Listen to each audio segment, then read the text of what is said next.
वाराणसी से जब मोदी जी ने अपना नॉमिनेशन भरा, तब नकली राष्ट्रवादी के प्रफुल्ल पटेल जी ने उनको शिवाजी महाराज का जीरे टोप पेश किया। प्रफुल्ल पटेल जी ने पूरी महाराष्ट्र की जनता के स्वाभिमान को ललकारा है। जीरे टोप देकर जिस तरह से लाचारी उन्होंने दिखाई, उसका महाराष्ट्र की जनता निषेध करती है, करते हैं कि नहीं? शिवाजी महाराज का जीरे टोप पहनने लायक मोदी जी नहीं है। जिस किसी स्त्री पर बलात्कार हुआ तो शिवाजी राजा ने उनके हाथ पांव काट कर उनको सजा दी थी, और इस तरफ हमारे मोदी जी है, मणिपुर में आदिवासी महिलाओं को नंगा करके घुमाया जाता है। बिल्किस बानो पर बलात्कार होता है तो उनके गुनहगारों को छोड़ा जाता है। आसिफा जैसी छोटी बच्ची पर बलात्कार होता है तो भी कोई सुनवाई नहीं होती।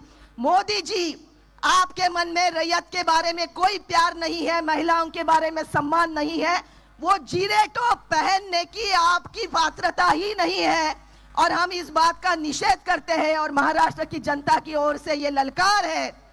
हमारा एक बहुत मशहूर गाना है जो महाराष्ट्र की पूरी स्थिति को बयान करता है, जय जय महाराष्ट्र माझा, गर्जा महाराष्ट्र माझा। और उस गाने की एक लाइन है, दिल्ली से ही तख्त राखी तो महाराष्ट्र माझा। इस मैदान से ये जो पूरी संवैधानिक जनता यहाँ बैठी है, उनकी ओर से हम ये इशारा देना चाहते हैं, ये इल्गार करना चाहते हैं कि दिल्ली से ही तख्त राखी तो महाराष्ट्र माझा, तसंच दिल्ली से ही तख्त पाड़ी तो महाराष्ट्र माझा। ये हमारा ललकार है। तो ये तख्त गिरा कर भी दिखा सकती है महाराष्ट्र की जनता। महाराष्ट्र पर सबकी नजर है और यहाँ से बिल्कुल अच्छे परिणाम मिलने वाले हैं, क्योंकि यहाँ की जनता खुद चुनाव में उतरी है। आजादी के अमृत महोत्सवी साल में भाजपा सत्ता में थी, जिन्होंने आजादी में कोई शिरकत नहीं की, लेकिन संविधान के अमृत महोत्सवी साल में भारतीय जनता पार्टी सत्ता में नहीं रहनी चाहिए। ये हमारा निर्धार है, ये यहाँ के सारे नागरिकों का निर्धार है। अगर आप इस बात से सहमत है तो हाथ उठाकर कहिए कि हम भाजपा को सत्ता से उतार कर रहेंगे। मैं कहूंगी संविधान बचाओ, आप कहेंगे देश बचाओ। संविधान बचाओ, संविधान बचाओ, देश बचाओ। अब मैं कहूंगी संविधान बचाओ, आप कहेंगे भाजपा हटाओ। संविधान बचाओ, संविधान बचाओ। धन्यवाद। धन्यवाद उल्का महाजन मॅडम। या ठिकाणी शिवसेनेचे जिल्हा प्रमुख आदरणीय विश्वाजी थळे साहेबांचं आगमन झालेले आहे, हार्दिक स्वागत। धन्यवाद उल्काते। मैं विनंती करूंगा दिल्ली के नेता और हमारे बुलंद आवाज सम्मानीय संजय सिंह साहब का कि आप मंच को संबोधन करें।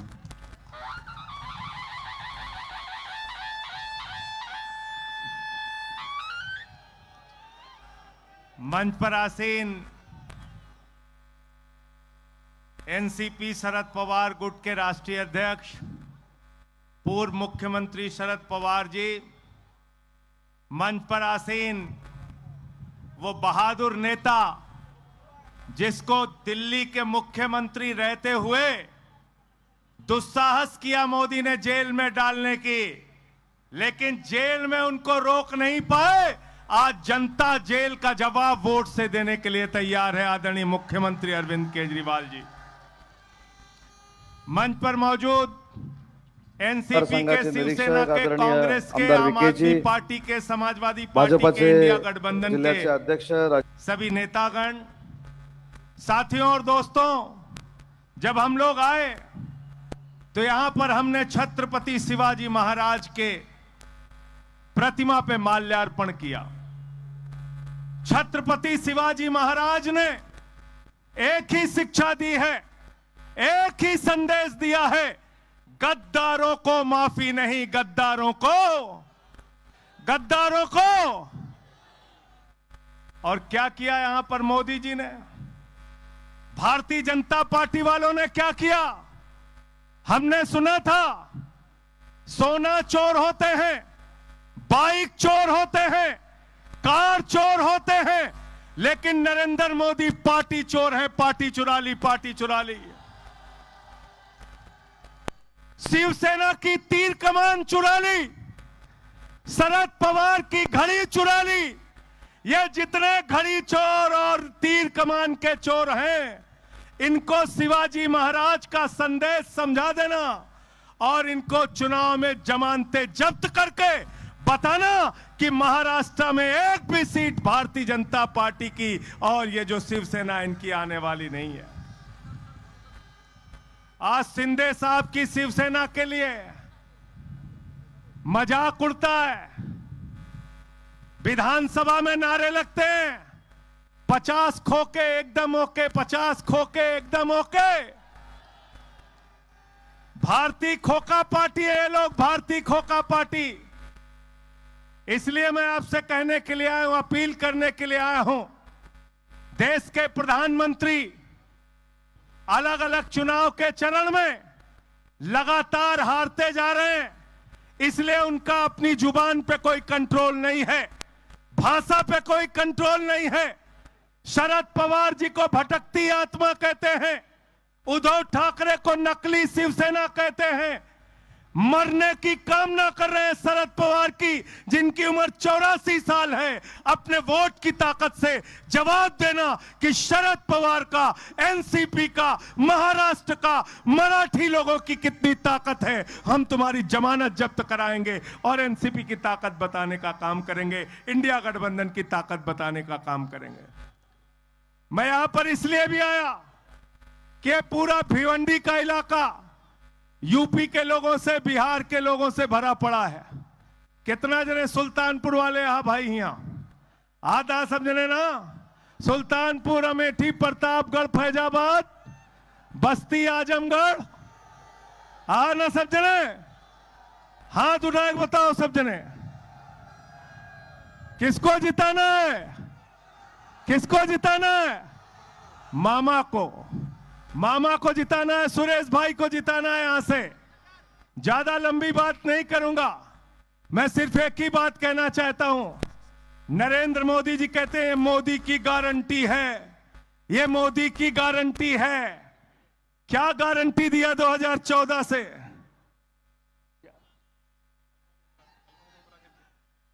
क्या गारंटी दी? अच्छा, इसके बाद मुझे मुमरा की सभा में जाना था, मैं नहीं जा पा रहा हूं। जितेंद्र अवार्ड जी से माफी चाहता हूं। आप सब लोग मुमरा की सभा में पहुंचिएगा और वहां मसाल है, मसाल पे वोट दीजिएगा उस लोकसभा क्षेत्र में, यह भी आपसे अपील करना चाहता हूं। साथियों और दोस्तों, मोदी जी कहते हैं हमारी ये गारंटी है, ये गारंटी है। 2014 से मोदी जी ने जितने वादे किए, एक भी वादे पूरे नहीं किए। पहले कहा 2 करोड़ नौकरी देंगे, झूठ बोला। फिर बोले महंगाई कम करेंगे, झूठ बोला। फिर बोले काला धन लाएंगे, 15 लाख देंगे, झूठ बोला। फिर बोले 15 अगस्त 2022 तक पक्का मकान देंगे, झूठ बोला। मैंने नरेंद्र मोदी जी से कहा, मोदी जी आपकी एक ही गारंटी है, झूठ बोलने की गारंटी, झूठ बोलने की गारंटी है। नारा देते हैं 400 पार, 400 पार, 400 पार। गए बंगाल में, कहने लगे 200 पार, 200 पार, 200 पार। वहां आई 73 सीट। आए महाराष्ट्र में, कहने लगे 150 पार, 150 पार, 150 पार। आई 105 सीट। गए कर्नाटक में, कहने लगे 130 पार, 130 पार, 130 पार। आई 65 सीट। गए दिल्ली में, कहने लगे 45 पार, 45 पार, 45 पार। आई 8 सीट। गए हरियाणा में, कहने लगे 75 पार, 75 पार, 75 पार। आई 40 सीट। गए मिजोरम में, कहने लगे 21 पार, 21 पार, 21 पार। आई 1 सीट। अब करें 400 पार, 400 पार, 400 पार। जनता करे तड़ी पार, तड़ी पार, तड़ी पार। तड़ी पार करना है कि नहीं करना है? इनको करना है, करना है ना। ये बैठे हैं दिल्ली के मुख्यमंत्री केजरीवाल जी, जेल में डाल दिया इनको। मुझे 6 महीने जेल में रखा, मनीष सिसोदिया जी को जेल में डाल दिया, सत्येंद्र जैन को जेल में डाल दिया। अरे केजरीवाल की आवाज को दबाना चाहते हो? जितनी भी कोशिश करोगे नरेंद्र मोदी जी, अरविंद केजरीवाल और मजबूत होकर तुमसे लड़ाई लड़ने के लिए तैयार रहेगा। आप केजरीवाल को पकड़ के जेल में डाल रहे हो। केजरीवाल तुम्हारी जेल से डरने वाले नहीं है। दिल्ली के लिए बिजली, पानी, शिक्षा, स्वास्थ्य, इस देश का भविष्य बनाने के लिए काम कर रहे हैं। आपकी जेल से डरे बगैर लड़ेंगे और आपको हराने का काम करेंगे। इंडिया गठबंधन की सरकार बनने जा रही है। अंत में यह चुनाव याद रखना, भारत के संविधान को बचाने का चुनाव है। यह चुनाव आरक्षण को बचाने का चुनाव है। यह चुनाव वोट की ताकत बचाने का चुनाव है। अगर गलती से बीजेपी जीत गई तो चुनाव खत्म करेंगे, आरक्षण खत्म करेंगे, बाबा साहब का संविधान खत्म करेंगे। जो बाबा साहब का संविधान खत्म करना चाहते हैं उनकी राजनीति को खत्म कर देना, उनको जीरो पे पहुंचाने का काम करना। अंत में इन्हीं लाइनों के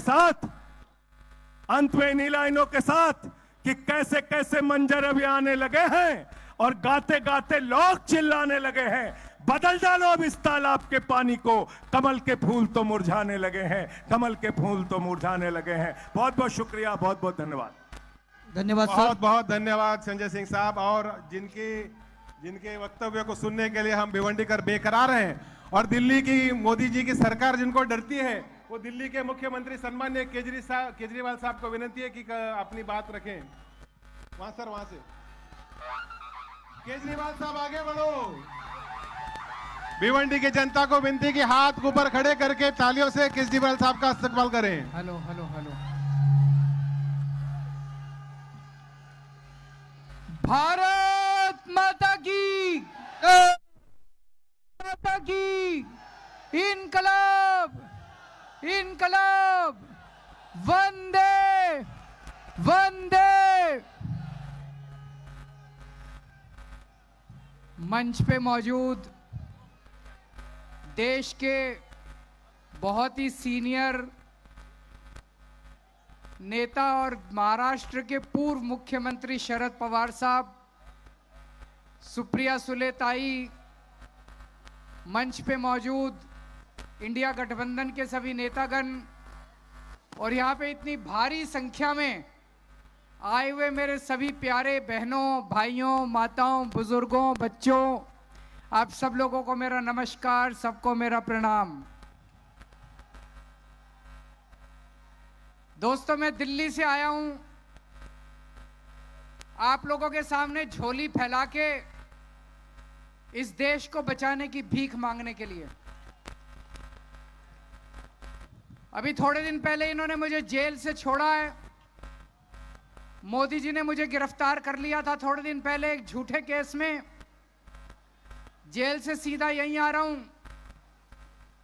अपने लिए वोट मांगने नहीं आ रहा, देश को बचाने की भीख मांगने के लिए आ रहा हूं। सुप्रीम कोर्ट का धन्यवाद करना चाहता हूं। मुझे उम्मीद नहीं थी मैं इतनी जल्दी छूट जाऊंगा। सुप्रीम कोर्ट ने, यह करिश्मा था, चमत्कार था, ऊपर वाले का चमत्कार था। जो लोग ऊपर वाले पे यकीन रखते हैं, भगवान को मानते हैं, मैं तो मानता हूं, ये भगवान के किसी चमत्कार से कम नहीं था कि अचानक एक दिन सुप्रीम कोर्ट ने कहा केजरीवाल को 21 दिन की मोहलत दे रहे हैं, जाओ और जाके चुनाव प्रचार करो। मैं दिल्ली में एक दिन रोड शो कर रहा था, निकलने के बाद तो एक महिला कहती है, सर आपको भगवान ने भेजा है 21 दिन के अंदर बीजेपी की ऐसी तैसी करने के लिए। तो मैंने भी ठान ली है, ये 21 दिन मैं सोऊंगा नहीं, 24 घंटे, एक एक पल, एक एक सेकंड पूरे देश में घूम घूम के देश को बचाने का काम करूंगा और इनको निकालने का प्रयास करूंगा, लोगों को जगाने का काम करूंगा। इन्होंने मेरे को जेल भेज दिया। मैं मन में सोच रहा था मेरा कसूर क्या है, मेरे को क्यों जेल भेजा। मैं छोटा सा आदमी हूं, मेरी छोटी सी पार्टी है, 2 राज्यों में हमारी सरकार है, दिल्ली में, पंजाब में। ये तो बहुत ताकतवर लोग हैं, इनके पास तो इतनी सत्ता है, इतना पैसा है, फिर मेरे को जेल क्यों भेजा। मेरे को जेल इसलिए भेजा क्योंकि दिल्ली के अंदर मैंने गरीबों के बच्चों की शिक्षा का इंतजाम किया।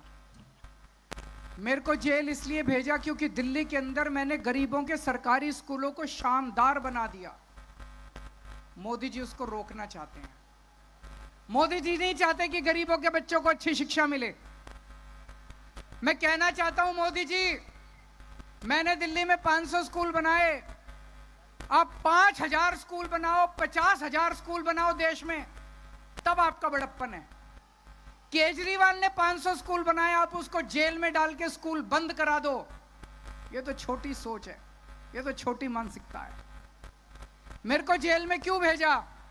मेरे को जेल में इसलिए भेजा, मैंने दिल्ली के अंदर शानदार सरकारी अस्पताल बना दिए, शानदार मोहल्ला क्लिनिक बना दिए, सबका इलाज मुफ्त कर दिया। दिल्ली में 2.5 करोड़ लोग रहते हैं, अमीर हो चाहे गरीब हो, सबको शानदार इलाज मिलता है, सारी दवाइयां फ्री, सारे टेस्ट फ्री। मोदी जी इसको रोकना चाहते हैं। मोदी जी नहीं चाहते कि गरीबों को अच्छा इलाज मिले। आपका बड़प्पन तो है, मैंने 500 मोहल्ला क्लिनिक खोले, आप 5 लाख हर गांव में मोहल्ला क्लिनिक खोलो ना, तब आपका बड़प्पन है। केजरीवाल ने 500 मोहल्ला क्लिनिक खोले, केजरीवाल को पकड़ के जेल में डालो, मोहल्ला क्लिनिक बंद कर दो, ये तो छोटी सोच है। और विडंबना देखो, मैंने दिल्ली में सब लोगों की दवाइयां फ्री कर दी, छोटी बीमारी हो चाहे बड़ी बीमारी हो, सबको फ्री दवाइयां, सारी फ्री दवाइयां मिलती है। लेकिन जब मैं जेल गया, 15 दिन तक इन्होंने जेल के अंदर मेरी दवाइयां बंद कर दी। मैं शुगर का मरीज हूं 20 साल से, बहुत हाई शुगर रहती है मेरे को, इंसुलिन का इंजेक्शन लगता है रोज, 4 बार इंजेक्शन लगता है रोज मेरे को, 52 यूनिट इंसुलिन लेता हूं मैं। जब मैं जेल गया 15 दिन तक इन्होंने मेरे को इंसुलिन का इंजेक्शन नहीं दिया। मैं कहता रहा, मेरी 300 शुगर, 350 शुगर हो गई। अगर कई दिन तक लगातार ज्यादा शुगर रहे तो किडनी खराब हो जाती है, लिवर खराब हो जाता है। मुझे नहीं पता ये मेरे साथ क्या करना चाहते थे, लेकिन इतिहास गवाह है, ऐसे बहुत किस्से हुए हैं जब विपक्षी लोगों को, विरोधियों को जेल में डालकर उनको शारीरिक तौर पे खत्म कर दिया गया। मुझे नहीं पता ये मेरे साथ क्या करना चाहते हैं। ये मेरे को इसलिए इन्होंने जेल में भेजा क्योंकि दिल्ली में मैंने सबकी बिजली फ्री कर दी, 24 घंटे फ्री कर दी। अब दिल्ली में सबको फ्री बिजली मिलती है। मोदी जी, आप तो इतने बड़े नेता हैं, इतने ताकतवर नेता हैं, मैंने दिल्ली में और पंजाब में फ्री बिजली करी, आप पूरे देश में फ्री बिजली करो ना, तब तो आपका बड़प्पन है। आप केजरीवाल को जेल में डाल के दिल्ली की बिजली फ्री रोकना चाहते हो, ये तो कोई बड़प्पन नहीं है दोस्त, ये तो छोटी मानसिकता है। ये तो इस वक्त देश के अंदर जो हालात हैं बहुत खतरनाक हैं। रशिया का राष्ट्रपति पुतिन है, आप जानते होंगे। पुतिन ने जितने विपक्षी नेता थे या तो सबको जेल में डाल दिया या उनको मरवा दिया और फिर चुनाव करवाए। पुतिन को 87% वोट मिले। बांग्लादेश के अंदर अभी थोड़े दिन पहले चुनाव हुए, सारे विपक्षी नेताओं को जेल में डाल दिया और चुनाव करके शेख हसीना जीत गई। पाकिस्तान के अंदर अभी चुनाव हुए, इमरान खान जो वहां के सबसे बड़े नेता, उनको जेल में डाल दिया, उनकी पार्टी को तहस नहस कर दिया, उनका सिंबल छीन लिया और फिर चुनाव कराए और जीत गए। मोदी जी अब पाकिस्तान और बांग्लादेश से सीख के यही काम अब देश के अंदर, भारत के अंदर करना चाहते हैं। एक टाइम ऐसा था जब पाकिस्तान और बांग्लादेश हमसे सीखा करते थे, आज मोदी जी बांग्लादेश और पाकिस्तान से सीख रहे हैं। उन्होंने मेरे को गिरफ्तार कर लिया और अब कह रहे हैं दिल्ली में जीत जाऊंगा, फिर भी नहीं जीतने जाएंगे। मेरे को जेल में रख लेते तब भी हार जाते मोदी जी। इन्होंने मेरे को गिरफ्तार कर लिया, मनीष सिसोदिया को गिरफ्तार कर लिया, सत्येंद्र जैन को गिरफ्तार कर लिया, कांग्रेस पार्टी के बैंक अकाउंट फ्रीज कर दिए। कांग्रेस पार्टी जो दूसरे नंबर की पार्टी है, उनके बैंक अकाउंट फ्रीज कर दिए और कहते हैं मैं चुनाव लड़ूंगा। अब आम आदमी पार्टी के बैंक अकाउंट फ्रीज करना चाहते हैं। शिवसेना को चोरी कर लिया, जो अभी संजय सिंह ने कहा, शिवसेना के 2 टुकड़े कर दिए, एनसीपी के 2 टुकड़े कर दिए, ममता दीदी के कितने मंत्रियों को गिरफ्तार कर लिया, स्टालिन के कितने मंत्रियों को गिरफ्तार। ऐसे चुनाव लड़ोगे और जीतोगे? ये तो कायर आदमी करता है, कायर है मोदी जी। अरे बहादुर हो तो आंख में आंख मिला के चुनाव लड़ो ना, सीधे सीना चौड़ा करके चुनाव लड़के दिखाओ। ये तो कायरों की निशानी है। इस तरह तो देश के जनतंत्र को खत्म कर रहे हैं, बाबा साहब अंबेडकर के संविधान को खत्म कर रहे हैं दोस्तों। एक और चीज मैं बताना चाहता हूं। 2014 में जब मोदी जी आए थे, उन्होंने एक रूल बनाया था। उन्होंने रूल बनाया था कि बीजेपी में जो भी नेता 75 साल का होगा उसको रिटायर कर दिया जाएगा। ये रूल बना के उन्होंने अडवाणी जी को रिटायर कर दिया, मुरली मनोहर जोशी जी को रिटायर कर दिया, सुमित्रा महाजन को रिटायर कर दिया, यशवंत सिन्हा को रिटायर कर दिया। अगले साल 17 सितंबर को मोदी जी 75 साल के हो रहे हैं।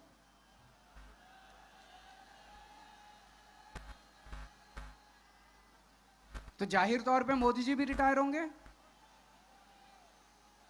अपना रूल बनाया उन्होंने तो अपने ऊपर तो लागू करेंगे वो। जब मैंने बोला थोड़े दिन पहले, पता नहीं आपने देखा कि नहीं देखा, मैंने थोड़े दिन पहले बोला कि अगली साल मोदी जी रिटायर होंगे और अमित शाह को प्रधानमंत्री बनाएंगे, तो सारे बीजेपी के नेता चढ़ गए, नहीं नहीं मोदी जी रिटायर नहीं होंगे, नहीं नहीं मोदी जी रिटायर नहीं होंगे। मोदी जी ने नहीं बोला कि मैं रिटायर नहीं होऊंगा, मोदी जी रिटायर होंगे और अमित शाह को बनाएंगे प्रधानमंत्री। तो इस साल जो वो वोट मांग रहे हैं मोदी जी, वो अपने लिए वोट नहीं मांग रहे, वो अमित शाह को प्रधानमंत्री बनाने के लिए वोट मांग रहे हैं। तो आपके घर के आसपास जितने बीजेपी वाले रहते हैं, जितने बीजेपी के समर्थक रहते हैं, सबको बोल देना सोच के जाना जब वोट डालने जाओ। मोदी के लिए वोट नहीं पड़ रहा, अमित शाह का आंख बंद करके जितने बीजेपी वाले हैं, जब बटन दबाओ आंख बंद कर लेना, अमित शाह की तस्वीर लेके आना कि अमित शाह को बनाना है क्या प्रधानमंत्री।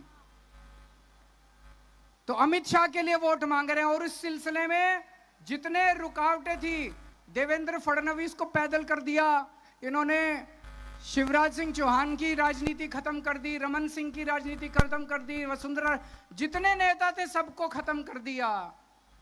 एक ही नेता बचा है, योगी आदित्यनाथ। 2 महीने के अंदर उसको हटाने जा रहे हैं। योगी आदित्यनाथ अब उत्तर प्रदेश के सीएम नहीं रहेंगे। जब मैंने ऐसा बोला, एक भी नेता योगी जी के समर्थन में नहीं आया। बीजेपी के किसी ने नहीं कहा कि नहीं हटा रहे, इसका मतलब हटा रहे हैं, इसका मतलब हटा रहे हैं, साबित हो गया कि हटा रहे हैं। कल मैंने देखा योगी जी मेरे को गालियां दे रहे थे, मैं उनको कहना चाहता हूं, मैं तो आप ही के लिए बोल रहा हूं, मेरे को गाली देने से क्या होगा, अपने वालों को सलट लो, अपनी बीजेपी को सलट लो।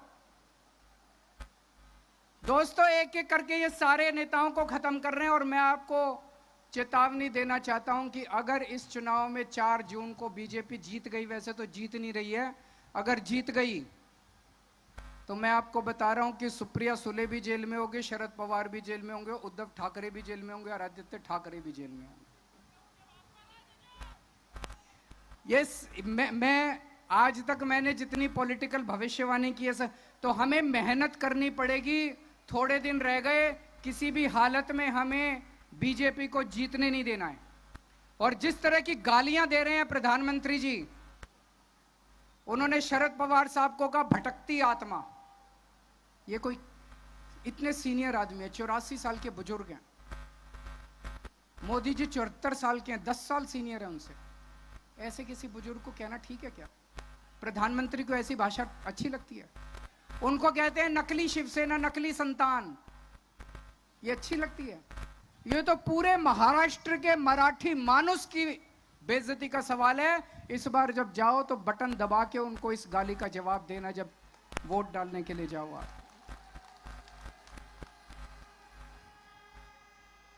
यहां के कैंडिडेट हैं बाले मामा, उनको रिकॉर्ड जीत आप लोगों को दिलवानी है। ज्यादा से ज्यादा वोट देके, बटन दबा के आप उनको वोट देना, रिकॉर्ड मार्जिन से उनको जिताना। लेकिन मैं आज महाराष्ट्र में उनके लिए तो वोट मांग ही रहा हूं। मैं महाराष्ट्र में आज आया हूं पूरे इंडिया गठबंधन के लिए वोट मांगने के लिए। एनसीपी का चुनाव चिन्ह ये तुतारी बजाने वाला आदमी है, इसका खूब प्रचार करना है। मैंने सोशल मीडिया पे एक आदमी को देखा था, मैं बहुत चिंतित हो गया उसको देख के। वो आदमी कह रहा था, जब वो वोट देके बाहर निकला, उससे किसी मीडिया वाले ने पूछा किसको वोट दिया, बोला शरद पवार को। बोलो क्या निशान? बोला घड़ी। ये कंफ्यूजन है कुछ लोगों के अंदर। आपको प्रचार करना है अपनी गली में, अपने गांव में, अपने मोहल्ले में, सबको बोल देना कि असली वाली एनसीपी, शरद पवार वाली एनसीपी का चुनाव चिन्ह घड़ी नहीं है, घड़ी पे मत डाल देना। असली वाली एनसीपी का चुनाव चिन्ह क्या है? तुतारी वाला आदमी। तुतारी वाले आदमी को वोट डालना है और ज्यादा से ज्यादा वोट देके मामा को जिताना है।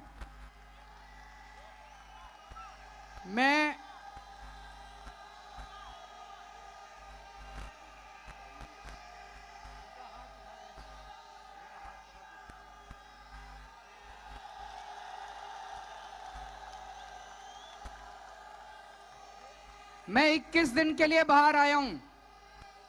2 तारीख को मुझे जेल वापस जाना है। 4 तारीख को नतीजे आएंगे। मैं जेल की सेल से नतीजे देख रहा हूंगा टीवी पे। पिछली बार महाराष्ट्र की 48 सीट में से 42 एनडीए गठबंधन को, मोदी जी के गठबंधन को मिली थी। इस बार 48 में से 42 इंडिया गठबंधन को मिलनी चाहिए। अगर आप लोगों ने 48 में से 42 सीट इंडिया गठबंधन को दी, मुझे जेल के अंदर बड़ा सुकून मिलेगा और मुझे लगेगा आज महाराष्ट्र आना मेरा सार्थक हो गया। आप लोगों ने आज इतना प्यार, इतनी मोहब्बत दी, इसके लिए आप सब लोगों का बहुत बहुत शुक्रिया। शरद पवार साहब का बहुत बहुत शुक्रिया। सुप्रिया दीदी का बहुत बहुत शुक्रिया जो आज मुझे यहाँ पे आमंत्रित किया, आप सब लोगों के सामने बोलने का मौका दिया। भारत माता की, केजरीवाल साहब की, शरद पवार के लिए आप सब लोग बेकरार हैं।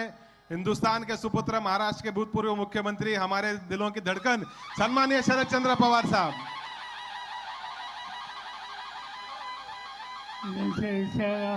सुने और केजरीवाल जी, मंच पर बैठे हैं सभी साथी आणि हजारोच्या संख्येनं उपस्थित असलेले आपण बंधू-भगिनी, देशाच्या लोकसभेच्या निवडणुकीच्यासाठी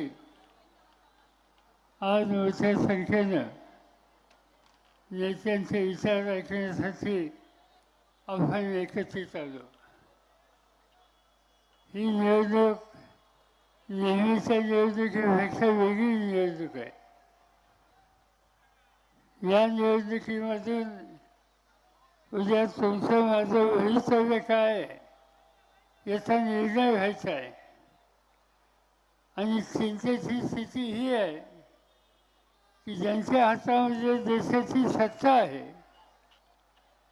त्यांना पुन्हा संधी मिळाली तर तुम्हा लोकांचा जो मताचा अधिकार आहे तो संकटात गेल्याशिवाय राहणार नाही। आधीच्या वक्त्यांनी सांगितलं, डॉक्टर बाबासाहेब आंबेडकर यांनी देशाला संविधान दिलं आणि त्या घटनेनं तुम्हा सगळ्यांना अधिकार दिले। आज नरेंद्र मोदी आणि त्यांचे सहकारी ठिकठिकाणी सांगतायत की आम्हाला 400च्या पेक्षा अधिक जागा हव्यात। का? तर या देशाची घटना आम्हाला बदलायची। कर्नाटकमधला त्यांचा एक खासदार त्यांनी जाहीरपणाने सांगितलं की आम्हाला घटना बदलायची। दिल्लीचा, उत्तर प्रदेशचा त्यांचा एक खासदार त्यांनी जाहीरपणाने सांगितलं आम्हाला घटना बदलायची। राजस्थानमधली त्यांची एक भगिनी, तिने जाहीरपणाने सांगितलं आम्हाला घटना बदलायची आहे आणि त्यासाठी मात्र ही मोदींना द्यायची। ज्या दिवशी बाबासाहेब आंबेडकरांनी जो अधिकार आपल्याला दिला तो संकटात जाईल, त्या दिवशी या देशाच्या तुमच्यासारख्या कोट्यावधी लोकांचा अधिकाराचं अस्तित्व हे नष्ट होईल आणि या देशामध्ये हुकुमशाही मोदींच्या नेतृत्वाखाली सुरू झालेली ही आपल्या सगळ्यांना बघायला मिळेल। आणि हे जर चालायचं असेल तर त्यांचा 100% भराव करणं हे गरजेचं आहे. आज या देशाचा, या राज्यातला शेतकरी संकटात आहे, कष्टकरी कामगार संकटात आहे, अल्पसंख्याकांची स्थिती आणखीन अवघड करून ठेवलेली आहे. देशाचा प्रधानमंत्री जाहीरपणानं सांगतो की या देशामध्ये ज्यांच्या घरात मुलं अधिक आहेत ते उद्याच्याला तुमच्या घरातलं सोनं ते तुमच्या गळ्यातलं मंगळसूत्र हे काढून घेतल्याशिवाय राहणार नाही. ही गोष्ट कदापि होणार नाही. ती गोष्ट या ठिकाणी चुकीच्या पद्धतीने सांगतात. आज एका ठिकाणी त्यांनी बोलत असताना सांगितलं की उद्याच्याला आम्हाला लोकांच्या हातात सत्ता आली तर अयोध्याचं मंदिर आहे ते संकटात येईल.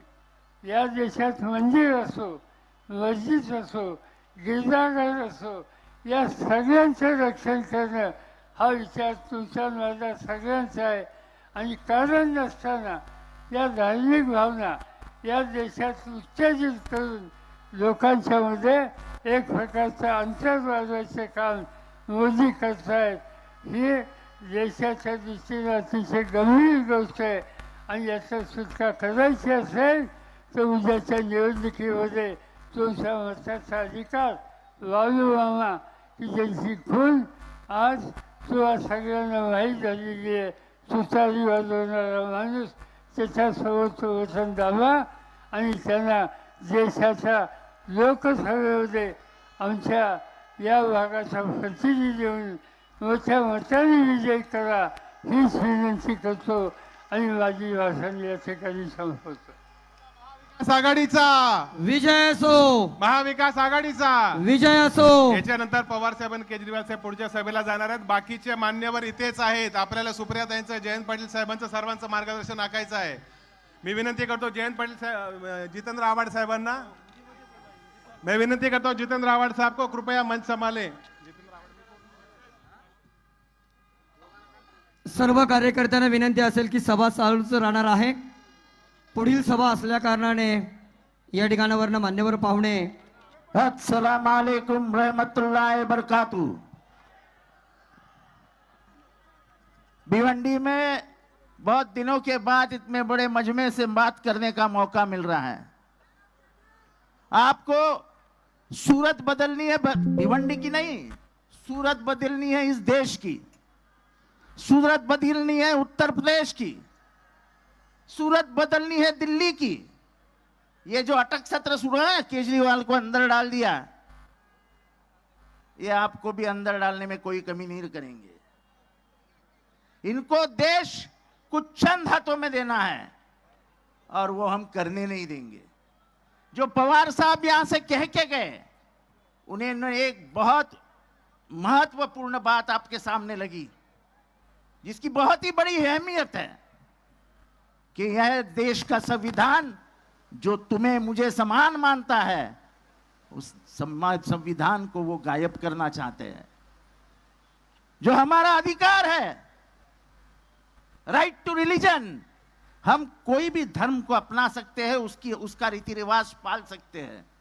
वो हमें डॉक्टर बाबा साहब अंबेडकर ने दिया. वो चाहे सिख हो तो गुरु ग्रंथ साहिब पढ़ सकता है, वो चाहे पारसी हो तो 11वीं में जा सकता है, वो हिंदू हो तो कई सारे किताब पढ़ सकता है, मुसलमान है तो कुरान के पीछे चल सकता है. तो इनको क्या तकलीफ है भाई? आप हमारे धर्म के बीच में आने वाले होते कौन हो? कल हमारे गृह मंत्री ने कह दिया हम शरीयत हटा देंगे. आप किसी के धर्म में जाके ये सब क्यों बोलते हो भाई? ये देश किसी अकेले का नहीं है. इस देश के मिट्टी में हर एक धर्म का, कौम का, जात का खून शामिल है. यह संविधान है जो केरला से लेके आसाम तक, आसाम से लेके बंगाल तक, बंगाल से लेके कश्मीर तक और कश्मीर से लेके महाराष्ट्र तक सबको एक रखते हैं. जिस दिन ये संविधान हटाएंगे उस दिन ये देश टुकड़ा टुकड़े में बट जाएगा. हालात पहले कौन, हमारे पहले संजय सिंह बात कर रहे थे। हमारी बहुत सारी बहनें यहाँ पे बैठी है, खमाइतीन यहाँ पे बैठी है। आपको मालूम है